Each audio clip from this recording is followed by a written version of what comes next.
Subscribe now and press the bell icon. Never miss an update.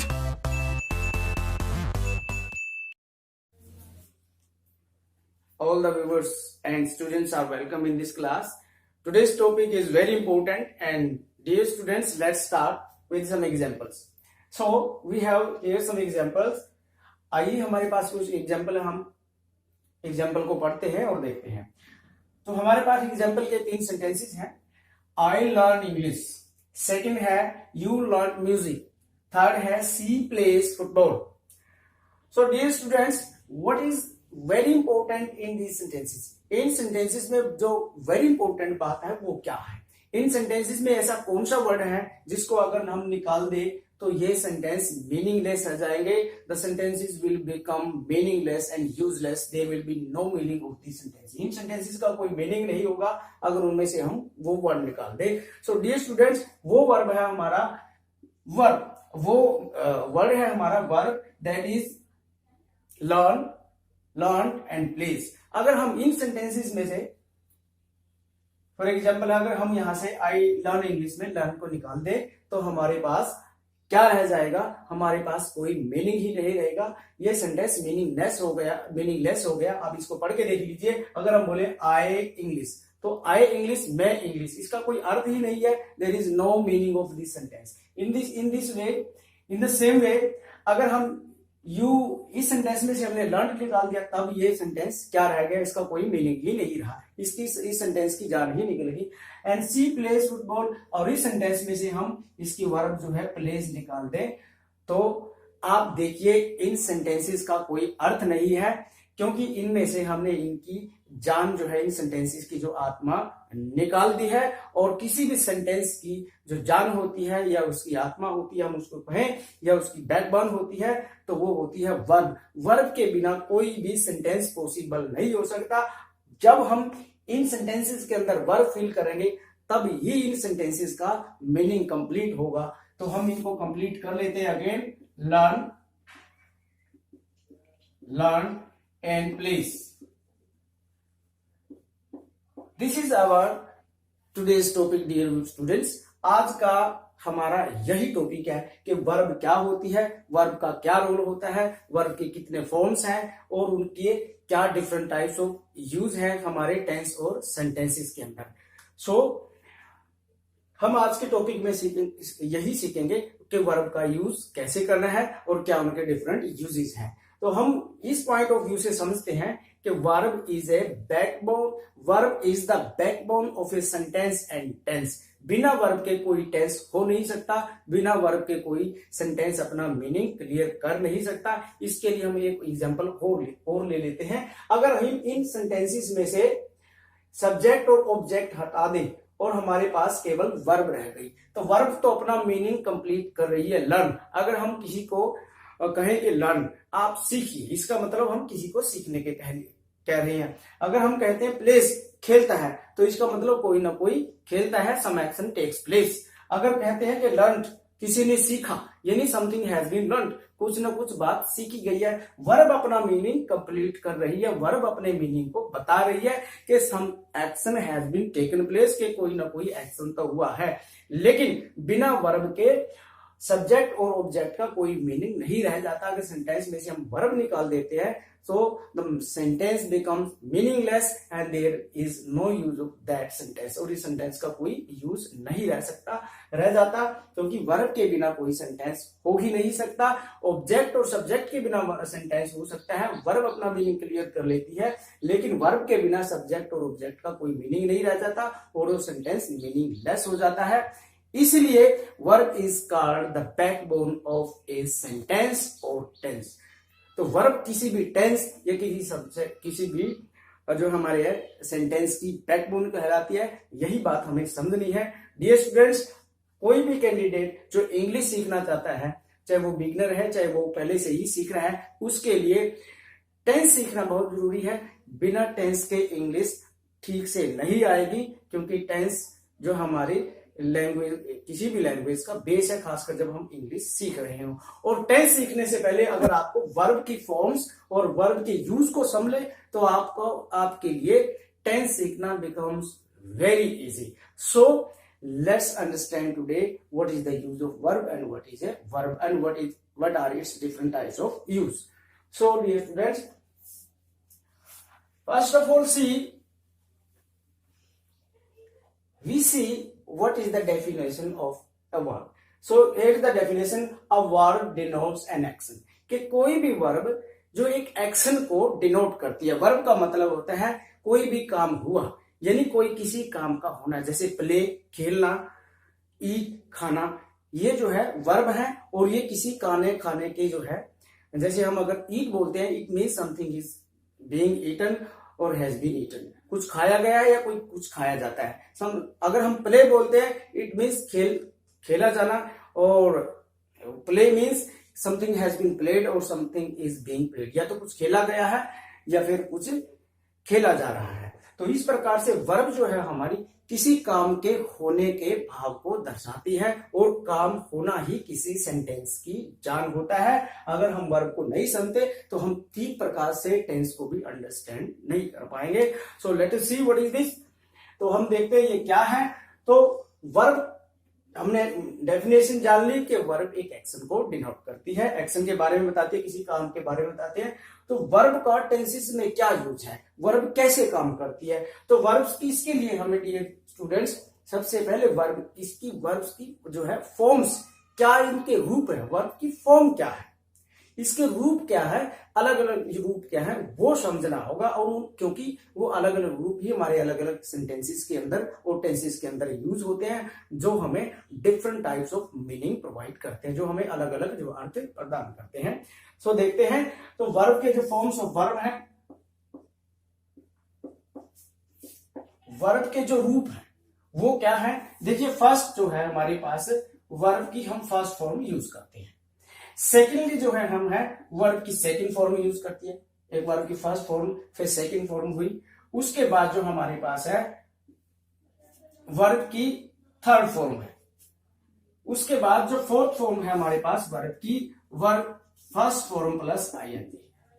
देखिए verb को हम इन चार तरीके से यूज करते हैं. These are the four forms in which a verb is use. ये हमारी चार प्रकार के रूप है जिनमें एक वर्ब यूज की जाती है. तो टेंस सीखने से पहले आप अगर ये बातें सीख ले, वर्ब्स के जो फॉर्म्स है, जो रूप है वो सीख ले, तो आपके लिए टेंस सीखना बड़ा ही आसान हो जाएगा.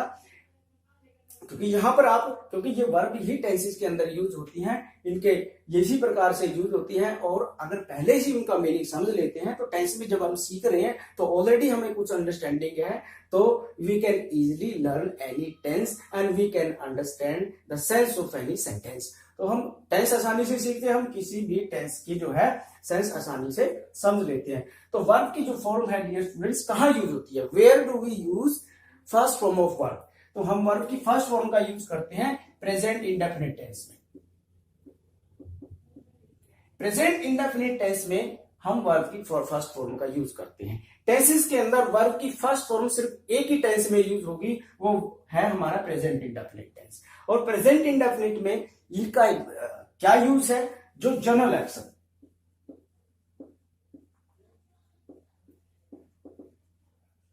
फर्स्ट फॉर्म ऑफ वर्ब क्या करती है प्रेजेंट इंडेफिनिट में, किसी भी काम के डेली जनरल रूटीन के बारे में बताती है. जो जनरल रूटीन होता है हमारा, for example he plays football, कि वो फुटबॉल खेलता है. हम अगर कहें कि he goes to school in the morning, वह सुबह स्कूल चला जाता है, ये किसी भी काम का जनरल एक्शन है. तो वर्ब की फर्स्ट फॉर्म प्रेजेंट इंडेफिनिट में यूज होती है, जो किसी भी काम के एक जो है डेली रूटीन के बारे में बताते हैं, जो जनरली डेली होता है.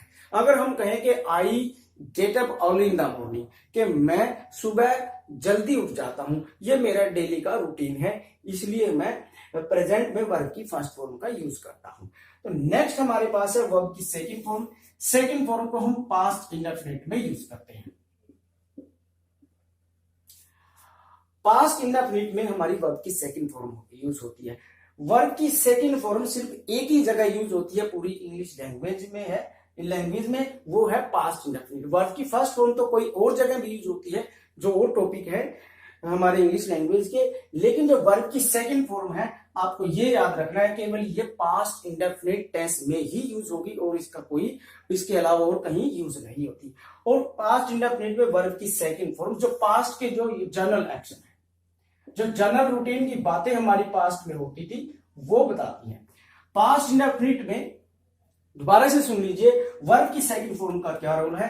पास्ट इंडेफिनिट में जो जनरल बातें घटित होती थी अगर हम उनके बारे में बताएं या किसी की हैबिट में पास्ट की हैबिट थी उसके बारे में बताएं तो पास्ट इंडेफिनिट में हम वर्ब की सेकंड फॉर्म का यूज करते हैं। प्रेजेंट में उसी बात के लिए हम वर्ब की फर्स्ट फॉर्म का यूज करते हैं और पास्ट में उसी बात के लिए हम वर्ब की सेकंड फॉर्म का यूज करते हैं। अगर हमने किसी की आदत बतानी है कि पास्ट में जो बात घटित हुई थी, कोई किसी व्यक्ति का कोई जनरल रूटीन था, वो बताना है तो हम सेकंड फॉर्म का यूज करते हैं। अगर हम ये कहें कि माई ग्रैंडफादर वेंट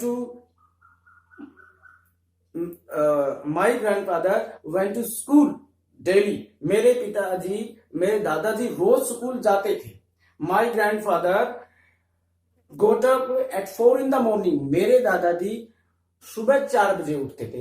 तो ये उनका जो 4 बजे उठने का जो है एक जनरल रूटीन था। इस प्रकार से हम किसी भी जो जनरल एक्शन है, जनरल रूटीन का एक्शन है पास्ट का, उसको पास्ट इंडेफिनिट में यूज करते हैं और उसके लिए वर्ब की सेकंड फॉर्म का यूज किया जाता है।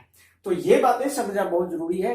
आपको ये समझ में आ जाए वर्ब की फर्स्ट फॉर्म कहाँ यूज होगी, वर्ब प्रेजेंट इंडेफिनिट में यूज होगी। तो वर्ब की सेकंड फॉर्म कहाँ यूज होगी, पास्ट इंडेफिनिट में यूज होगी। और वो क्यों यूज होगी, क्योंकि वहां पर हम एक जो इंडेफिनिट में कोई भी इंडेफिनिट टेंस है उसका एक जनरल एक्शन और जनरल रूटीन की जो बातें होती हैं उस टाइम में वो जो है एक्सप्रेस करती हैं। उसके बाद हमारे पास आ गई वर्ब की थर्ड फॉर्म। वर्ब की थर्ड फॉर्म तीनों टेंसेस में यूज होगी, चाहे वो पास्ट, और वो तीनों टेंसेस कौन से, परफेक्ट टेंस, वो प्रेजेंट परफेक्ट, प्रेजेंट या पास्ट, या फिर वो हमारे पास फ्यूचर परफेक्ट टेंस है। देखिए वर्ब की थर्ड फॉर्म प्रेजेंट परफेक्ट में, पास्ट परफेक्ट में और फ्यूचर परफेक्ट में यूज हो रही है। हमारी जो वर्ब की थर्ड फॉर्म प्रेजेंट परफेक्ट में, पास्ट परफेक्ट में, फ्यूचर परफेक्ट में यूज होती है। और वर्ब की थर्ड फॉर्म कब यूज होगी, वर्ब की थर्ड फॉर्म तब यूज होगी जब हमने किसी एक्शन को कंप्लीट हुआ दिखाना है, या जो पास्ट में कंप्लीट हो चुका था, या जो आगे फ्यूचर में कंप्लीट हो चुका होगा। जब हमने ऐसी बात करनी है तब हमारी वर्ब की थर्ड फॉर्म यूज होगी। तो dear students, you have to understand from here, आपको यहां से यह समझ लेना चाहिए कि वर्ब की थर्ड फॉर्म का यूज क्या है। वर्ब की थर्ड फॉर्म का यूज है कि वो किसी भी काम को कंप्लीट हुआ दिखाती है, कि वो काम कंप्लीट हो चुका था। फॉर एग्जाम्पल अगर हम ये कहें कि आई हैव टेकन टी, कि मैंने चाय ले ली है, यानी चाय लेने का काम पूरा हो चुका है। अगर हम ये कहें आई हैड टेकन टी, ये पास्ट की बात आ गई, पास्ट परफेक्ट की, कि मैंने चाय ले ली थी, यानी मैं चाय ले चुका था। अगर हम फ्यूचर की बात करें, यही सेंटेंस फ्यूचर में बोलना है, तो आई शैल हैव टेकन टी, मैंने चाय ले ली होगी या चाय पी ली होगी। तो डियर स्टूडेंट्स, वर्ब की थर्ड फॉर्म का एक ही काम है तीनों सेंटेंसेस के अंदर, प्रेजेंट में किसी एक्शन को कंप्लीट हुआ दिखाना, पास्ट में किसी एक्शन को कंप्लीट हुआ दिखाना, और फ्यूचर में किसी भी काम को कंप्लीट होने के भाव को शो करना। ये वर्ब की थर्ड फॉर्म का काम है। और हमने ये टेंस सीखने से पहले अगर हम समझ जाते हैं, तो टेंस जब सीख रहे होते हैं तो हमें टेंस की जो कोई जो परफेक्ट टेंस है वो आसानी से समझ में आ जाता है, क्योंकि हमने वर्ब की जो थर्ड फॉर्म का यूज है और वो क्या बताना चाहती है उसको पहले ही जान लिया होता है। नेक्स्ट हमारे पास है तो फोर्थ फॉर्म ऑफ वर्ब है वो V1 प्लस आईएनजी, यानी वर्ब की फर्स्ट फॉर्म के साथ आईएनजी का यूज करना। सो अगर हम वर्ब की फर्स्ट फॉर्म आईएनजी का यूज दें, ये भी तीनों टेंसेस में यूज होती है। तीनों टेंसेस में नहीं, हम कहें कि ये 6 टेंसेस में यूज होती है। ये कंटिन्यूस टेंस में यूज होती है। हमारा जो है प्रेजेंट, चाहे फिर वो पास्ट है, चाहे फिर वो फ्यूचर कंटिन्यूस टेंस है। जो कंटिन्यूस टेंस है, हमारे प्रेजेंट कंटिन्यूस में verb first form plus ING use होती है, पास्ट कंटिन्यूस में वर्ब की फर्स्ट फॉर्म प्लस आईएनजी होती है, और फ्यूचर कंटिन्यूस में भी verb first form plus ING is used. तो तीनों सेंटेंस के अंदर जो है हमारी वर्ब की फर्स्ट फॉर्म के साथ आईएनजी का यूज किया जाता है।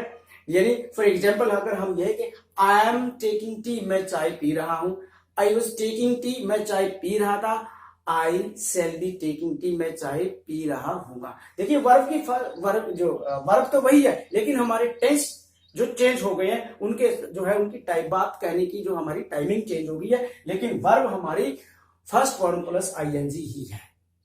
हमारी वर्ब वही है, टेंस चेंज हुआ है, टाइमिंग चेंज हुई है, लेकिन हमारी वर्ब वही है V1 प्लस आईएनजी। तो हम प्रेजेंट, पास्ट और फ्यूचर कंटिन्यूअस टेंस के अंदर V1 प्लस आईएनजी यूज करते हैं। उसके बाद देखते हैं कि फर्स्ट फॉर्म प्लस आईएनजी का टेंस में और कहां यूज होता है। उस और कहां यूज होता है, हम जो है परफेक्ट कंटिन्यूअस,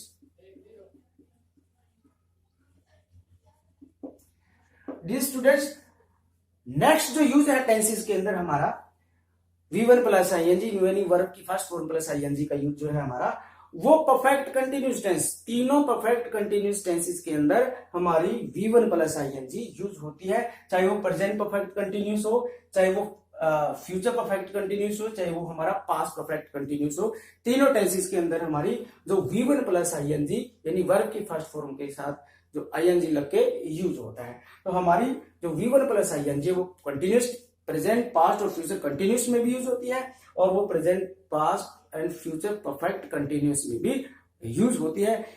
वर्ब का मीनिंग वही होता है, लेकिन जो टेंस के अकॉर्डिंग है, बात कहने का जो है थोड़ा भाव चेंज हो जाता है, लेकिन जो वर्ब का जो रूट, जो वर्ब की जो नेचर है वो वही रहेगी। For example verb V1 plus ING का मतलब है, जैसे हम अगर कोई एग्जाम्पल लेते हैं, अगर हम बोलते हैं प्लेइंग,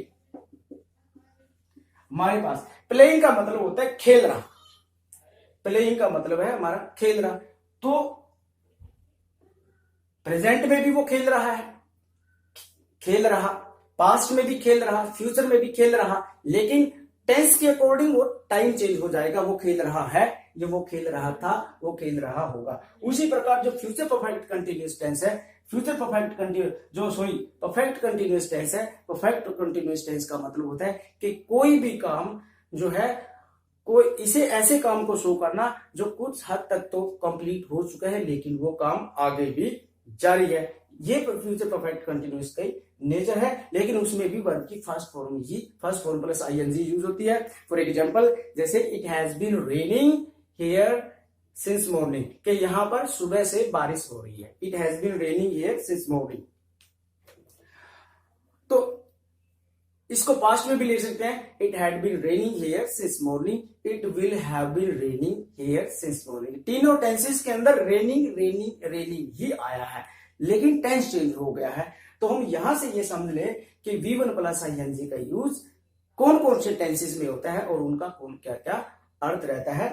तो इस प्रकार से डियर स्टूडेंट्स, हम अगर ये बेसिक बातें, वर्ब के रोल ऑफ वर्ब हम समझ जाते हैं, टेंस के अंदर रोल ऑफ वर्ब क्या है, तो टेंस सीखना हमारे लिए बहुत आसान हो जाता है।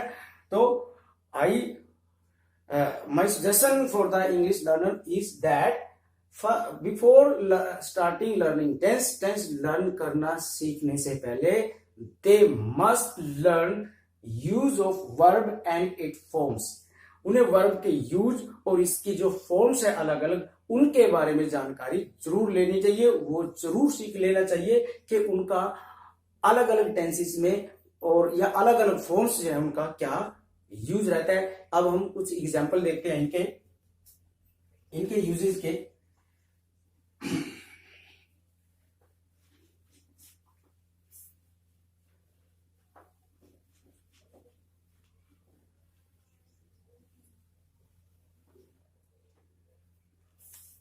फिर एग्जाम्पल देखते हैं हम।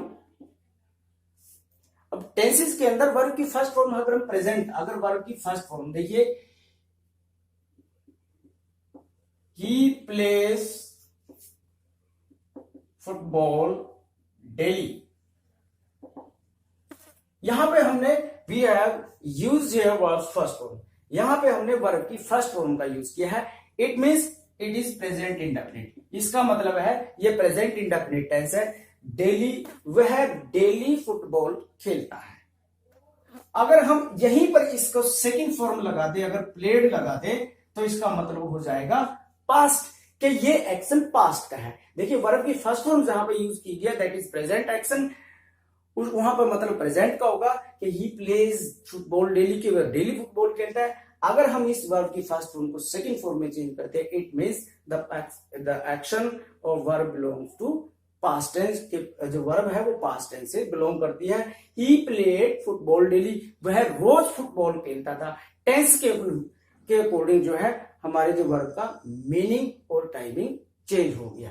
जो सॉरी मीनिंग वही है, लेकिन कहने का जो है टाइमिंग चेंज होगी, जो है एक्शन जो है पास्ट में हुआ था। नेक्स्ट अगर हम सेंटेंस देखते हैं, अगर हम कहते हैं ही इज प्लेइंग फुटबॉल, वह फुटबॉल खेल रहा है। देखिए खेल रहा है, यहां पर इज लगा है, इट मीन्स ये हमारा जो है प्रेजेंट कंटिन्यूअस टेंस है। टेंस की पहचान करने के लिए हम देखिए, अगर जहां पर वर्ब की फर्स्ट फॉर्म प्लस आईएनजी लगी मिलती है, इट मीन्स टेंस के अंदर, तो इट मीन्स कि वो प्रेजेंट कंटिन्यूअस टेंस है। और हमें प्रेजेंट हम प्लेइंग से हमें पता लगा कि प्रेजेंट कंटिन्यूअस टेंस है, लेकिन हेल्पिंग वर्ब के साथ हमें पता चल जाता है कि ये प्रेजेंट इजामार प्रेजेंट कंटिन्यूअस है। जहां पे इजामार यूज होता है वो प्रेजेंट टेंस होता है। अगर इजामार के साथ वर्ब की फर्स्ट फॉर्म प्लस आईएनजी लगी है तो वो प्रेजेंट कंटिन्यूअस टेंस है। दूसरा, अगर हम इसी में चेंज कर देते हैं, ही वॉज प्लेइंग, अगर हम अब हमने वॉज प्लेइंग लिख दिया, प्लेइंग मीनिंग वही है, यहां पे प्लेइंग खेल रहा, यहां पर भी प्लेइंग का मतलब है खेल रहा, लेकिन टेंस चेंज हो गया, वॉज प्लेइंग, वहां पे खेल रहा है और यहां पे खेल रहा था। अगर वर्ब की फर्स्ट फॉर्म के साथ आईएनजी लगा मिलता है, it means that is past continuous tense. जहां पर अभी आईएनजी लगी मिलती है तो वो हमारा पास्ट कंटिन्यूअस टेंस होता है, और जहां उसके साथ हमने हेल्पिंग वर्ब देख लेनी है कौन से टेंस की है, और जो टेंस की हेल्पिंग वर्ब प्रेजेंट में इजामार लगती है और पास्ट में वॉज वर्ब लगती है। नेक्स्ट एग्जांपल अगर हम लें, हम थर्ड फॉर्म का ले लेते हैं, जैसे कि he has won the game, उसने गेम जीत लिया। तो यहां पर देखिए, यहां पर हमने थर्ड फॉर्म का यूज किया है, और थर्ड फॉर्म का मतलब हो जाए कोई ना कोई परफेक्ट टेंस। अगर हमने पहचान करनी है कौन सा परफेक्ट है, तो हमने देखना पड़ेगा उसके साथ हेल्पिंग वर्ब कौन सी लगी है। अगर हैज लगी है that is present perfect tense. उसके बाद अगर हम इसकी हेल्पिंग वर्ब चेंज करके सेंटेंस लिखे, had won, he had won the game, उसने गेम जीत ली थी, उसने खेल जीत लिया था। अब देखिए यहां पर भी और यहां पर भी वर्ब की जो थर्ड फॉर्म है उसका काम एक ही है, किसी भी एक्शन को कंप्लीट बताना। अब हैज लगा था, हैज वॉन था, तो ये प्रेजेंट में एक्शन जो कंप्लीट हुआ है उसको बता रही है। हैड वॉन लग दिया तो हैड वॉन लगा है, तो इट मींस जो वॉन है पास्ट के, जो कोई एक्शन पास्ट में कंप्लीट हुआ था उसकी तरफ इशारा कर रही है। नेक्स्ट हमारे पास नेक्स्ट एग्जांपल हम देखते हैं फ्यूचर परफेक्ट कंटिन्यूअस का। हम देखते हैं it has been raining here since morning. अगर हम कहें कि यहां सुबह से बारिश हो रही है, देखिए हैज रेनिंग, रेनिंग जहां पे लगा इट मींस ये कंटिन्यूअस टेंस है, लेकिन उसके साथ आपने हेल्पिंग वर्ब देख लेनी है कौन सी है, और हेल्पिंग वर्ब के अकॉर्डिंग आप उस टेंस को पहचान लीजिएगा कि वो टेंस कौन सा है। यहां पर हैज बीन लगा है तो ये प्रेजेंट कंटिन्यूअस टेंस है। अगर हम यहां पे हैड बीन लगा लेते हैं, हैड बीन रेनिंग कर देते हैं, अगर हम हैड बीन रेनिंग कर देते हैं तो ये हमारा पास्ट परफेक्ट कंटिन्यूअस टेंस है। अगर हम यहीं पर विल हैव बीन रेनिंग कर देते हैं, अगर हम यहां पर विल हैव बीन रेनिंग करते हैं तो ये फ्यूचर परफेक्ट कंटिन्यूअस टेंस है। टेंस कंटिन्यूअस है, लेकिन कौन सा कंटिन्यूअस है, ये परफेक्ट कंटिन्यूअस है या फिर सिंपल कंटिन्यूअस टेंस है, उसको पहचानने के लिए आप हेल्पिंग वर्ब देखनी पड़ेगी। लेकिन रेनिंग जो है जहां पर भी V1 प्लस ING मिला आपको लगा हुआ मिले, ऐसी वर्ब मिले, तो it means that is continuous tense. And it depends which kind of continuous tense is this. It depends on helping verb used in the sentence. तो ये किस प्रकार का continuous tense है, ये किसी भी सेंटेंस में यूज की गई हेल्पिंग वर्ब पे डिपेंड करेगा।